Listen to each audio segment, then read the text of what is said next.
국가 위기의 유발자, 헌정 질서의 파괴자는 바로 민주당 이재명 세력입니다, 여러분. 이재명 대표와 민주당이 존경하는 국민 여러분, 지난 12.3 비상계엄 선포는 21세기 대한민국에서 납득할 수 없는 조치였습니다. 그런데 왜 비상조치가 내려졌는지 한 번쯤 따져봐야 합니다.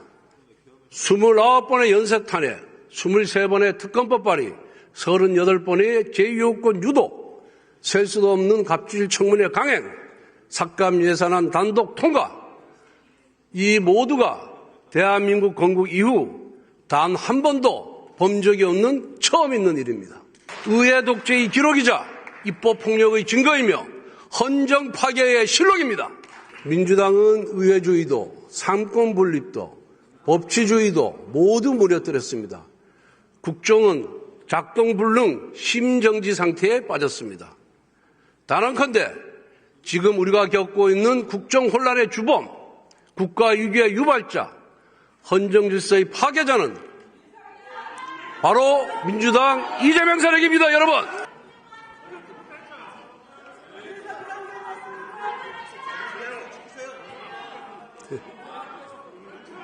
국정 혼란의 목적은 오직 하나, 민주당의 아버지 이재명 대표의 방탄입니다. 8개 사건, 12개 혐의, 5개 재판을 받고 있는 이재명 대표의 형이 확정되기 이전에 국정을 파국으로 몰아 조기 대선을 유도하고 이를 통해 대통령직을 차지하려는 정치적 모반입니다. 민생도 경제도 팽개치고 대표 한 사람 방탄을 위해 입법 권력을 휘두르는 개인 숭배 세력, 탄핵 특검 말고는 아무것도 할 줄 모르는 불안 조장 세력, 정치를 끝없는 갈등과 대립으로 몰아가는 국민 분열 세력, 이것이 바로 민주당의 본 모습입니다.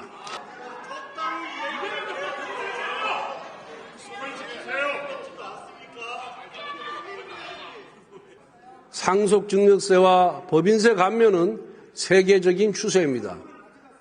그런데 민주당은 세제 개편을 부자 감세라는 선동으로 가로막았습니다. 지난 2017년 민주당 대선 후보 경선 당시 이재명 후보는 영업이익 500억 이상 대기업 440개에 대해 법인세를 30%까지 올리겠다고 공언한 바가 있습니다. 성남시장을 할 때는 재벌 체제 해체에 정치 생명을 걸겠다고 했습니다.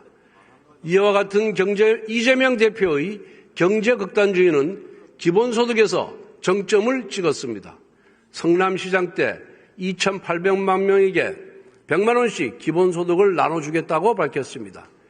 경기지사 재직 당시에는 기본소득은 필생에 이루고 싶은 정책이라고 했습니다.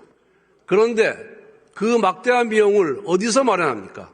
지난 대선 당시 이재명 후보는 데이터세, 인공지능 로봇세, 국토보유세를 거두면 기본소득 재원을 마련할 수 있다고 했습니다. 그야말로 신기루 같은 이야기입니다. 지구상에서 기본소득을 도입한 나라는 단 하나도 없습니다. 그런데 최근 이재명 대표는 실용주의를 표방합니다. 기업 경쟁력이 국가 경쟁력이다. 기본소득 재검토할 수 있다.